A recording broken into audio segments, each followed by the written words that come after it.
अंधेर नगरी चौपट राजा, टके सिर भाजी टके सिर खाजा। नमस्कार दोस्तों, मेरा नाम अमन कुमार चौधरी है और इस वर्ष 2026 में मैंने अपने इंटरमीडिएट का परीक्षा दिया था, जिसमें मेरे एक्सपेक्टेड मार्क्स 480 बन रहे थे। लेकिन मेरा मार्क्स कितना है? एक्सपेक्टेशन से बहुत ही ज़्यादा कम, मात्र 437। मैंने 2 साल लगातार मेहनत करी। 10th में मैं 466 मार्क्स मेरा आया था और मैं डिस्ट्रिक्ट टॉपर था। तब मैंने उस समय सोचा था कि इस बार मैं डिस्ट्रिक्ट टॉपर हूँ, अगले बार स्टेट टॉपर बनूंगा। और उस समय से मैं 11th और 12th लगातार 2 साल मैंने बहुत पढ़ाई करी। रोज़ 10 घंटे 12 घंटे मैंने पढ़ाई करी 2 साल, बिना किसी फंक्शन में गए, बिना ब्रेक लिए, कि मैं स्टेट में रैंक कौन लाऊंगा। और ठीक वैसा ही हुआ जैसा मैंने सोचा था। एग्ज़ाम मेरा बहुत ही बेहतरीन गया। मेरे जो मार्क्स बन रहे थे वो 482-83 के अराउंड बन रहे थे। लेकिन और मुझे पूरा बहुत भरोसा था कि मेरा फ़ोन आएगा टॉपर वेरिफिकेशन के लिए और मैं इस बार टॉपर तो बनूंगा ही बनूंगा। लेकिन जब मार्क्स आया, मार्क्स तो छोड़ो भाई, मेरे तो टॉपर वेरिफिकेशन के लिए कॉल तक नहीं आया। तब मुझे पता चल गया कि भाई कुछ तो हुआ है, क्योंकि मैंने बिहार बोर्ड के आंसर की से मिलाया था भाई मेरा। उसके बाद मैं बोल रहा हूँ सारी चीज़ें। मेरा नंबर बहुत ज़्यादा काटा गया है और मेरे मार्क्स मात्र 437 रह गया। क्या मेरी इतनी मेहनत थी या कहीं इवैल्यूएशन में प्रॉब्लम है? तो जवाब आया कि हाँ, इवैल्यूएशन में तो प्रॉब्लम है। कॉपियाँ अच्छे से चेक नहीं हुई। बिहार बोर्ड की वह नीति का दुष्परिणाम है जो 7 दिन में कॉपी को चेक करवाती है। मात्र 7 से 8 दिन में कॉपी को चेक करवाती है। उस नीति का दुष्परिणाम है ये। मैं कुछ और उदाहरण लेता हूँ। एक लड़की, मेरी कोचिंग की लड़की, जिस कोचिंग में मैं जाता था, वो लगातार 11th 12th 2 साल कोचिंग आई, पढ़ी और अच्छी थी पढ़ने में, कमज़ोर नहीं थी, अच्छी थी पढ़ने में। वो जब एग्ज़ाम दी और उसका अच्छा मार्क्स आने वाला था 400 का राउंड, लेकिन उसका मार्क्स आया 274। क्या वो उसी के काबिल थी? इसलिए उसने 2 साल मेहनत करी, इसलिए उसने कॉपियों को अच्छे से लिखा। और वहीं दूसरी ओर एक लड़का जो लगातार 2 साल बाहर रहकर कमाया और कमाने के बाद सिर्फ एग्जाम के दिन आया घर पे, एग्जाम जब दिया तो उसके मार्क्स आए 350। क्या ये दोनों में डिफरेंस सही है? क्या बच्चे इसलिए मेहनत करते हैं? क्या ये फेयर है हम लोग के लिए? हमारी मेहनत इतनी ही थी क्या? बिहार के माइंडसेट क्या गलत नहीं बन रहा है इससे? अगर मान लीजिए जब बच्चे देखेंगे कि पढ़ने वाला लड़का इतना आया और नहीं पढ़ने वाला का इतना मार्क्स आया, तो वो क्या सोचेंगे कि अरे हम भी नहीं पढ़ते हैं 2 साल, आ ही जाएंगे मार्क्स।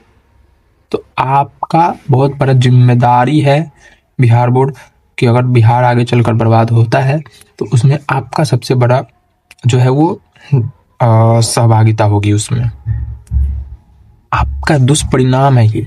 एक और एग्जांपल मैं लेता हूँ। मेरे दोस्त रोशन तिवारी, जिसका लेवल इतना था कि वो आराम से 450 प्लस मार्क्स ला सकता, लेकिन उसके मार्क्स मात्र 377 आए। वहीं दूसरी ओर एक और दोस्त मेरा आदित्य पांडे, उसका मार्क्स 450 का रन आना चाहिए था, उसका मार्क्स मात्र 330 आया, 33 आया। जबकि वो नीट का एस्पिरेंट है, लगातार 11th और 12th उसने नीट की तैयारी करी, फिर भी उसका मार्क्स मात्र 333। वहीं एक और दोस्त मेरा रौनक गोस्वामी, वो भी 400 450 का राउंड मार्क्स लाता, उसका मार्क्स मात्र 330 ही रह गया। जबकि उसने सारे लोगों ने आंसर की से मिलाया है आपके और पूरे अच्छे से कॉपी को सजा कर लिखा है, फिर भी आपने मार्क्स काट लिए। मार्क्स आपके काट नहीं लिए, आपने कटवाए हैं 7 दिनों में कॉपी चेक करके। भारत का ऐसा कौन सा बोर्ड है जो मात्र 7 दिनों में कॉपी चेक कर देगा? कौन सा ऐसा बोर्ड है? मुझे तो आप पे शक हो रहा है, कहीं आप CIA या फिर ISI के तो एजेंट तो नहीं, कहीं उनके गिरफ्त में तो आप नहीं आ गए जो एटलीस्ट भारत के एक राज्य को शिक्षा के क्षेत्र में पीछे ले जाने की फिराक में? या कहीं ऐसा तो नहीं कि आपने बेंगलोर के या फिर किसी बड़े शहर के फैक्ट्रियों या फिर कंपनियों से अपने हाथ मिला लिया है कि बिहार से ज़्यादा मजदूर भेजा जाएगा और आपने उनसे कुछ पैसा लिया हो, उसमें से चार्ज लिया हो? ऐसा तो कहीं नहीं। आपने नहीं पढ़ने वाले और पढ़ने वाले को साथ में खिचड़ी कर दिया, मिला दिया है। तो हम कैसे समझे कि आप बिहार के हित में काम कर रहे हैं? मैं आपसे सवाल पूछ रहा हूँ बिहार बोर्ड, और आपको जवाब देना होगा। ऐसा नहीं है कि आप सिर्फ ऐसे ही सारे लोगों को बात सुन के छोड़ दीजिएगा। आपको जवाब देना होगा, चाहे आप जब दीजिए, आपको देना होगा। और जब तक आप जवाब नहीं दीजिएगा तब तक हम पीछा नहीं छोड़ेंगे, हम वीडियो बनाते रहेंगे। और आप लोगों से भी कह रहे हैं, मुझे पता है कि आप में से जितने भी बच्चे अगर मेरी वीडियो को देख रहे हैं तो उसमें से बहुत सारे लोगों का साथ भी ये हुई होगी इस प्रकार के स्कैम। और अगर हुई है तो वीडियो को लाइक जरूर कीजिएगा ताकि ज़्यादा से ज़्यादा लोगों के पास जाए और बिहार बोर्ड के पास ये वीडियो जाए। और ज़्यादा से ज़्यादा हाइप कीजिएगा, बस यही 2 चीज़ करना है। और आप भी वीडियो बनाइए और अपने बात को वहाँ तक रखिए, क्योंकि आपका अपना अधिकार के लिए आपको खुद लड़ना होगा भाई। नहीं लड़िएगा तो दब जाएगा, आपको लड़ना होगा। और हाँ, बिहार बोर्ड से मैं ये बोल रहा हूँ कि आप ये मत सोचिएगा कि अगले सेशन से सुधार करेंगे, आपको इसी सेशन से सुधार करना होगा। हम क्यों बलि का बकरा बनेंगे? पैसा दिया हमने आपको, हमारे टैक्स के पैसे से आपकी संस्था चलती है, बोर्ड चलता है। आपको इसी साल न्याय करना होगा, हम लोग के ही रिजल्ट में आपको सुधार करना होगा। आप ये मत सोचिए कि अगले सेशन से हम सुधार करेंगे, ना ना, ऐसा नहीं होना चाहिए। इसी सेशन से आपको कोई हक नहीं बनता कि आप बोलेंगे कि अगला सेशन सुधार करेंगे, नहीं। इसी सेशन से हमने पैसा दिया, हमारे टैक्स के पैसे से आपका संस्थान चलते हैं।